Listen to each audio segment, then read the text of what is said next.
बिस्मिल्लाहिर्रहमानिर्रहीम। अस्सलाम वालेकुम बच्चों। पिछले लेक्चर के बाद मैंने आप लोगों से एक क्वेश्चन पूछा था कि क्या पानी पे गाड़ी चल सकती है या नहीं चल सकती। तो आप में से कुछ लोगों का ख्याल था कि चल सकती है, कुछ लोगों का ख्याल था कि नहीं चल सकती। तो उसमें मेरा सिंपल आंसर ये है कि गाड़ी पानी पर बिल्कुल नहीं चल सकती। उसकी सिंपल रीजन ये है कि पानी के अंदर एनर्जी नहीं है। पानी एनर्जी के हवाले से बिल्कुल इनर्ट है। तो सवाल ये पैदा होता है कि डीजल और पेट्रोल जो है उसमें ऐसा क्या है कि उसकी वजह से गाड़ी चलती है। तो अगर आप थोड़ा सा हिस्ट्री को जानते हैं तो पेट्रोल डीजल से भी पहले गाड़ियां जो हैं या खास तौर पे जो ट्रेनें हैं वो स्टीम के इंजन थे जिस पे गाड़ियां चलती थी। अब स्टीम के इंजन में क्या होता था कि स्टीम के इंजन में कोयला यूज होता था। कोयला पानी को गर्म करता था जिससे स्टीम पैदा होती थी और वो जो स्टीम है उसकी जो प्रेशर उसका जो वेपर प्रेशर है उसकी वजह से जो गाड़ी का इंजन पिस्टन है वो वर्क करता था। जब डीजल पेट्रोल डिस्कवर हो गया उसको हमने यूज में लाना शुरू किया तो इंजन में हमने मॉडिफिकेशंस की। तो फिर डीजल और पेट्रोल को जला के आग लगा के उसकी हीट से या उसकी एनर्जी से जो है हमारी गाड़ियां चलती हैं। अब पानी में क्योंकि कोई एनर्जी नहीं है इसलिए पानी को आग भी नहीं लग सकती, तो इसलिए पानी जो है वो गाड़ी भी नहीं चला सकता। तो क्वेश्चन ये है कि कोयला, पेट्रोल और डीजल उसके अंदर एनर्जी कहाँ से आई। हम ज्यादातर चीजें जो हैं वो जमीन से निकालते हैं। अब बेसिकली कोयला, पेट्रोल, डीजल और जो गैस है, सुई गैस जिसे हम कहते हैं, ये ज्यादातर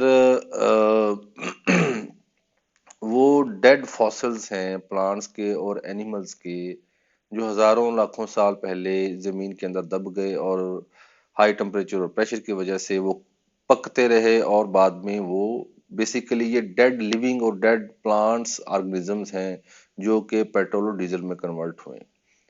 तो अब ये डेड लिविंग ऑर्गेनिज्म है, इसमें एनर्जी कहाँ से आई। बेसिकली ये सारा सिस्टम शुरू होता है सनलाइट से कि प्लांट्स जो हैं वो सनलाइट को ऑब्जॉर्ब करते हैं और सन के अंदर जो उसकी फोटॉन्स हैं, उसकी जो फोटॉन एनर्जी है, सनलाइट की एनर्जी है, उसकी जो रेडिएशन एनर्जी है, उसको वो केमिकल बॉन्ड्स में जो है वो स्टोर करते हैं। जैसे जब सनलाइट पड़ती है और फोटोसिंथेसिस होती है पत्तों में तो ग्लूकोज बनता है। ग्लूकोज एक ऑर्गेनिक मॉलिक्यूल है जिसके अंदर केमिकल एनर्जी स्टोर्ड है। अब ये जो बेसिकली सूरज की ही रोशनी थी जो इन डेड लिविंग ऑर्गेनिजम्स में एक अरसा दराज से स्टोर रही है और उसका पेट्रोल डीजल और कोयला बन गया। ठीक है। अब जब वो पेट्रोल डीजल कोयला हम जलाते हैं, आग लगाते हैं, तो कार्बन हवा में चली जाती है और उसकी जो एनर्जी है वो जिस पर्पज के लिए भी हम उसको जलाते हैं वो एनर्जी हम यूज कर लेते हैं। तो इसलिए पानी से गाड़ी जो है वो नहीं चल सकती क्योंकि पानी में ऐसा कोई एनर्जी नहीं है। तो सवाल ये पैदा होता है कि जो आप लोगों ने भी वो टीवी प्रोग्राम देखा होगा कि एक इंजीनियर हैं आगा वकार, वो पानी से गाड़ी चलाने का दावा करते हैं और वो दावे के साथ वो उसका डिस्प्ले भी करते हैं कि वो एक वाटर किट बना के गाड़ी चलाते हैं। तो वो कैसे चल गई। उस वाटर किट में उन्होंने ये किया था कि पानी के अंदर कोई केमिकल डाला जिसकी वजह से पानी में आयोनाइजेशन हो गई। पानी आपको पता है कि दो हाइड्रोजन के एटम्स और एक ऑक्सीजन के एटम से मिलकर बना होता है। तो उसमें जब आप कोई केमिकल डालते हैं और फिर आप उसको एनर्जी देते हैं, एनर्जी जो है उसने आगा वकार ने बिजली की एनर्जी जो कि बैटरी से आ रही थी वो उस एनर्जी के जरिए उस जो हाइड्रोजन हाइड्रोजन और ऑक्सीजन के जो एटम हैं उनके जो बॉन्ड्स हैं उनको उसने तोड़ा और बॉन्ड तोड़ने से हाइड्रोजन गैस पैदा हुई। अब हाइड्रोजन गैस जो है वो एक हाईली एनर्जेटिक फ्यूल है, उसमें एनर्जी है।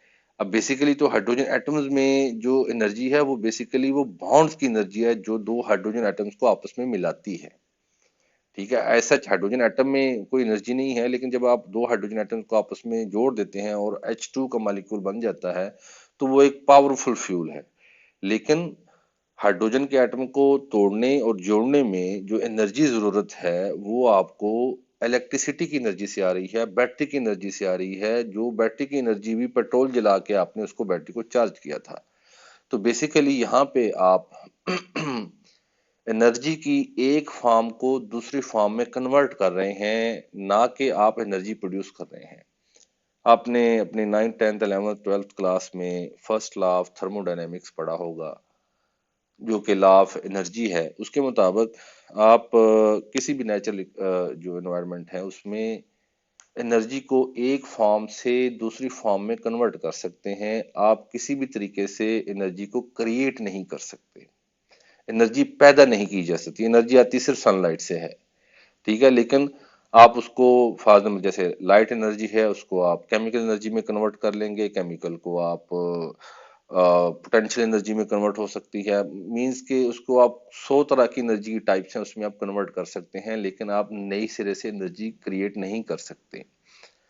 तो इस सिलसिले में जो पानी से गाड़ी चलाने का मुजाहरा किया गया, उसमें भी आपने बैटरी की एनर्जी इस्तेमाल की, और उस बैटरी की एनर्जी को आपने हाइड्रोजन गैस को प्रोड्यूस करने में जो है सर्व किया, और फिर उस हाइड्रोजन गैस को आपने एज ए फ्यूल यूज किया और गाड़ी चली, ठीक है। तो बेसिकली वो पानी से गाड़ी नहीं चल रही, वो बेसिकली एनर्जी का जो सोर्स है वो आपकी बैटरी ही है।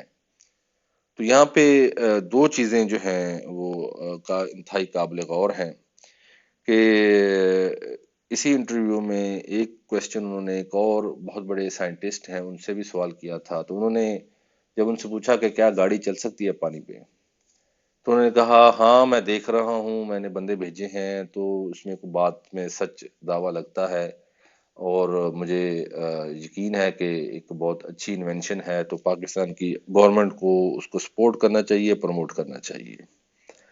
जबकि एक दूसरे साइंटिस्ट डॉक्टर अताउर रहमान से जब सवाल किया कि क्या जो है पानी से गाड़ी चल सकती है, तो उन्होंने फौरी तौर पे कहा कि ये basically first law of thermodynamics के अगेंस्ट है, कि एनर्जी एक फॉर्म से दूसरी फॉर्म में कन्वर्ट तो हो सकती है, क्रिएट नहीं की जा सकती। जबकि पानी में हमें सब जानते हैं कि कोई एनर्जी नहीं है, ठीक है। तो ये बेसिकली टोटल फ्रॉड है, झूठ है, धोखा है, ठीक है, सूडो साइंस है, झूठी साइंस है, ठीक है। हालांकि जो पहले साइंसदान थे जिन्होंने कहा कि हाँ मैं देख रहा हूँ, वो बहुत बड़े साइंसदान हैं पाकिस्तान के, उनकी अपनी पीएचडी जो है वो थर्मोडायनेमिक्स में है। खैर एनीवे, ये एक आपको एक इस एग्जाम्पल से आपको एक दूसरा मैसेज ये देना था कि पाकिस्तान में सूडो साइंस का बहुत रवाज है, कि आपको इवन बहुत सारे लोग मिलेंगे, नजर आएंगे कि वो बहुत बड़े बड़े साइंसदान हैं, लेकिन अक्सर जो है उनको जो बेसिक्स हैं साइंस की शायद वो भी इल्म नहीं है।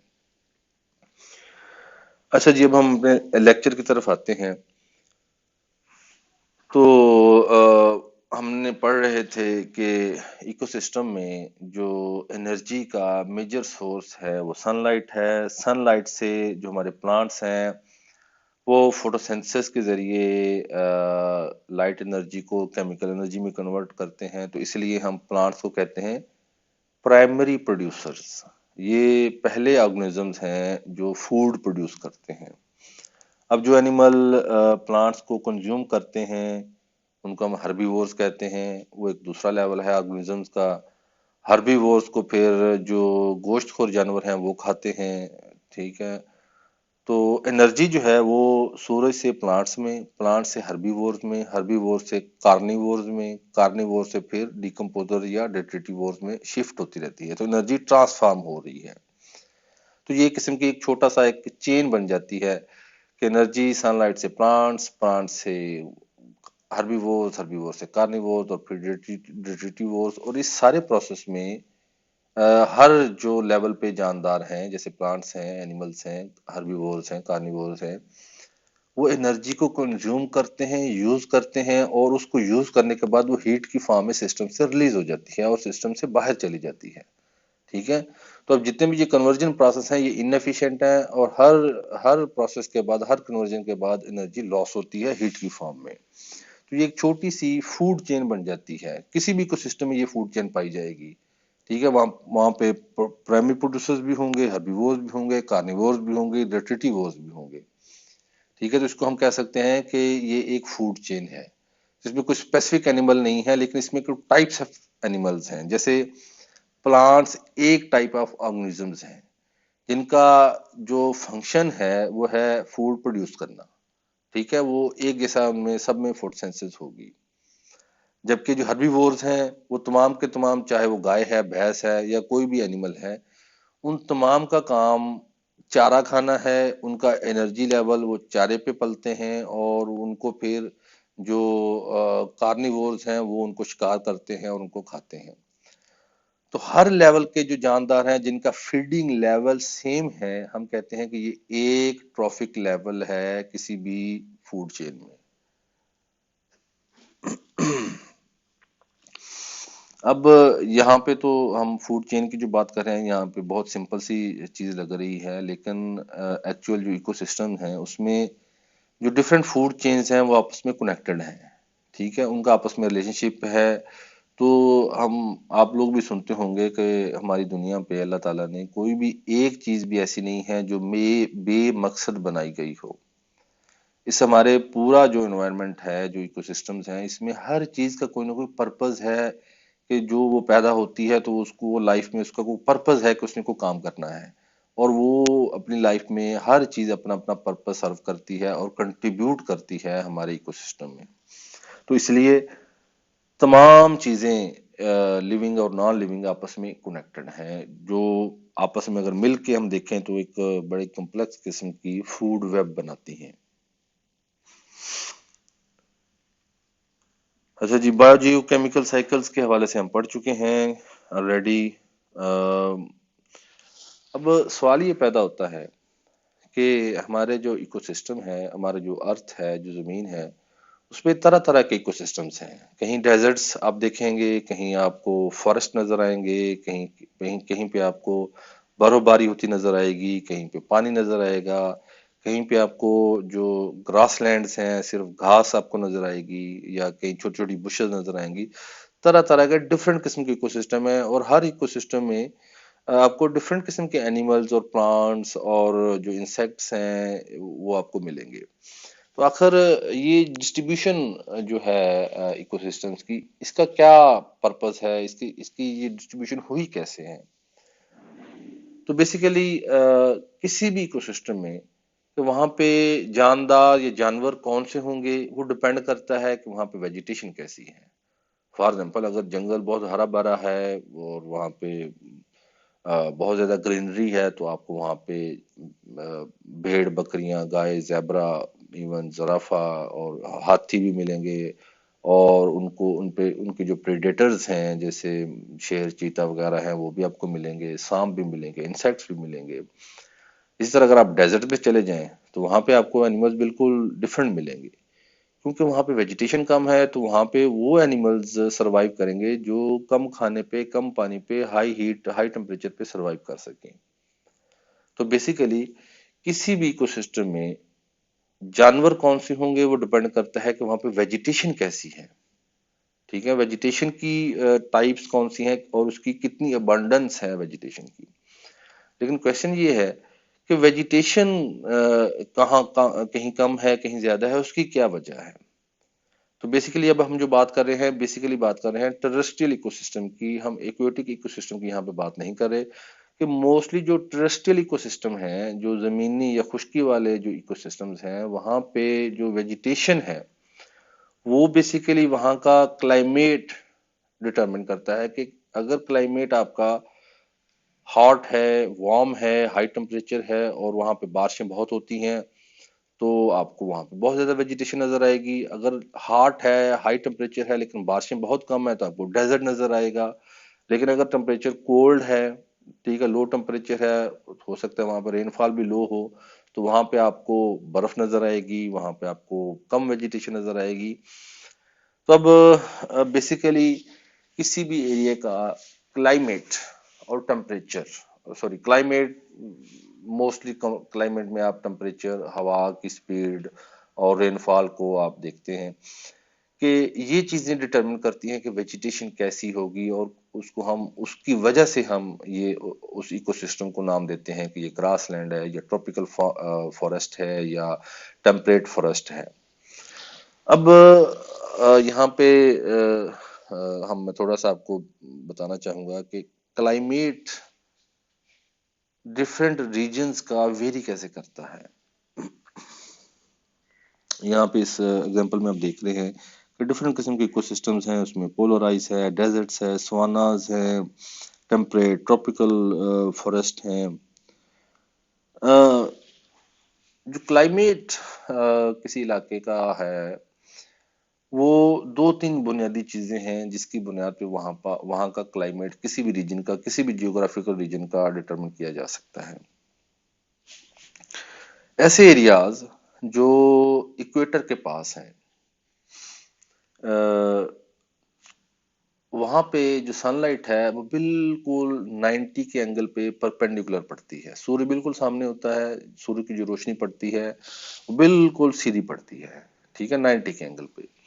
जैसे जैसे आप टेंडर से सॉरी टेम्प से आप इक्वेटर से मूव करें, चाहे राइट मूव करें चाहे लेफ्ट मूव करें, किसी भी डायरेक्शन में, तो जितना जितना आप दूर जाते जाएंगे तो लाइट की जो डायरेक्शन है उसका जो एंगल है वो चेंज होता जाएगा, ठीक है। वो परपेंडिकुलर की बजाय तिरछी लाइट पड़ना शुरू होगी। अब इसका मतलब क्या है कि अगर लाइट बिल्कुल परपेंडिकुलर पड़ेगी, बिल्कुल 90 के एंगल पे पड़ेगी, तो मैक्सिमम लाइट अब्जॉर्ब होगी जमीन की सरफेस पे, या जमीन पे जो भी चीजें हैं वो मैक्सिमम लाइट अब्जॉर्ब करेंगे, और लाइट अब्जॉर्ब करके उस लाइट को हीट में कन्वर्ट कर देंगे, तो ज्यादा हीट प्रोड्यूस होगी। इक्वेटर पे बहुत गर्मी होती है, उसकी सिंपल रीजन ये है कि सनलाइट बिल्कुल डायरेक्ट पड़ती है और वो हीट में कन्वर्ट हो जाती है। जैसे जैसे आप इक्वेटर से दूर मूव करते हैं तो सनलाइट की जो जमीन से टकराव है वो तिरछा होता जाता है। जितना तिरछा होगा उतनी वो लाइट जो है वो कम ऑब्जॉर्ब होगी और कम हीट प्रोड्यूस होगी। सो जो इक्वेटर के पास एरिया है वहां पे लाइट ज्यादा अब्जॉर्ब होती है, ज्यादा हीट प्रोड्यूस होती है, तो हाई टेम्परेचर होता है। जहाँ हाई टेम्परेचर होता है तो वहां पे मॉइस्चर भी ज्यादा राइज होता है। जो जो भी वाटर बॉडीज हैं, जैसे समंदर है, या दरिया है, या नदी नाले हैं, या जमीन की जो ऊपर जितनी भी चीजें हैं उनमें भी पानी होता है, तो पानी ज्यादा एवेपोरेट होता है, मॉइस्चर ज्यादा प्रोड्यूस होता है, तो बारिशें होने के चांसेस भी ज्यादा हैं, ठीक है। उसके सराउंडिंग्स एरिया में ज्यादा बारिशें होती हैं। जहां जैसे जैसे आप इक्वेटर से पोल्स की तरफ, नॉर्थ पोल या साउथ पोल की तरफ मूव करते हैं, तो टेम्परेचर लो होता जाता है, तो बारिशें होने के चांसेस भी कम हो जाते हैं, ठीक है। एक तो मेन टेम्परेचर का जो डिफरेंस है वो इक्वेटर से आपका डिस्टेंस है। इक्वेटर के पास है तो ज्यादा गर्मी, इक्वेटर से दूर जैसे नॉर्थ पोल है या साउथ पोल है, वहां पे बहुत ज्यादा ठंड होती है। उसकी सिंपल रीजन ये है कि वो सूरज से सॉरी जो उनका जो लाइट का जो जमीन पे पड़ती है वो बहुत टेढ़ी या तिरछी पड़ती है, एंगल उसका बहुत डिफरेंट है। दूसरी जो ज्योग्राफिकल हकीकत है कि टेम्परेचर में डिफरेंस क्यों है, वो है आपका सतह समंदर से डिस्टेंस। जैसे जैसे आप सतह समंदर से मूव करेंगे और आप ऊपर एलिवेशन की तरफ जाएंगे तो आपका टेम्परेचर कम होता जाता है। सतह समंदर बिल्कुल लोएस्ट लेवल है, हमारी जमीन का सरफेस है,